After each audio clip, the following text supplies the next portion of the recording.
Le comunità energetiche sono una grande opportunità per affrontare i problemi che oggi riguardano la possibilità di avere uno sviluppo sostenibile.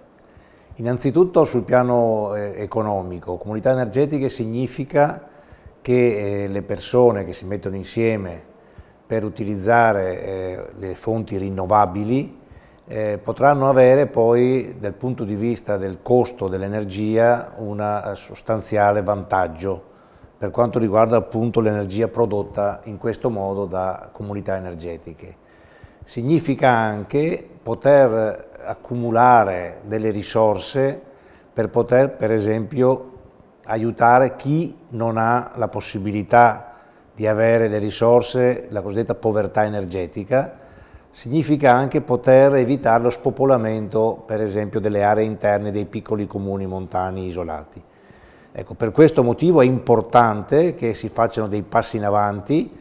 C'è una legge regionale adesso, servono delle risorse e soprattutto serve un grande impegno di tutte le associazioni, di tutti i cittadini, di tutti i comuni per utilizzare al meglio questa opportunità nell'interesse delle persone, delle comunità e anche dell'ambiente, perché come sappiamo purtroppo le emissioni nocive nel nostro territorio sono a livelli non più sopportabili. Con le fonti rinnovabili si abbatterebbe tantissimo, ad esempio, le polveri sottili e l'inquinamento atmosferico. L'incontro di oggi sul tema delle comunità energetiche ha evidenziato una grande attenzione da parte di molti interlocutori economici e sociali presenti all'incontro. C'è grande intenzione, c'è grande attenzione, interesse e disponibilità. È stato sottolineato un paio di questioni. Una come criticità, c'è bisogno di maggior chiarezza nella parte normativa, troppo spesso confusa e non sempre chiara, e questo non aiuta lo sviluppo delle comunità, così come di altre questioni. C'è bisogno certamente anche di una forte azione di sensibilizzazione e conoscenza.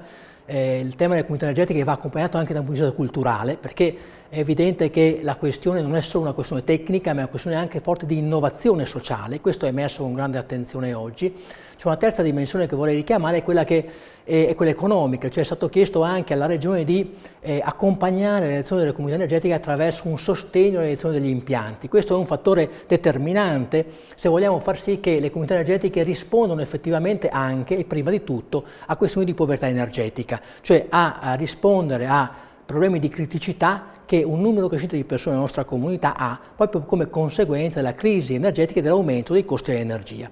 Quindi comunicazione e promozione, chiarezza e trasparenza e sostegno economico sono i tre aspetti che secondo me sono emersi con maggiore attenzione e che riporteremo e richiameremo alla Regione Veneto affinché da qui al 2023 si possa, come dire, mettere in campo risposte concrete, perché questa grande opportunità offerta dalle comunità rappresenti un percorso di crescita non solo individuale ma collettivo nelle nostre comunità.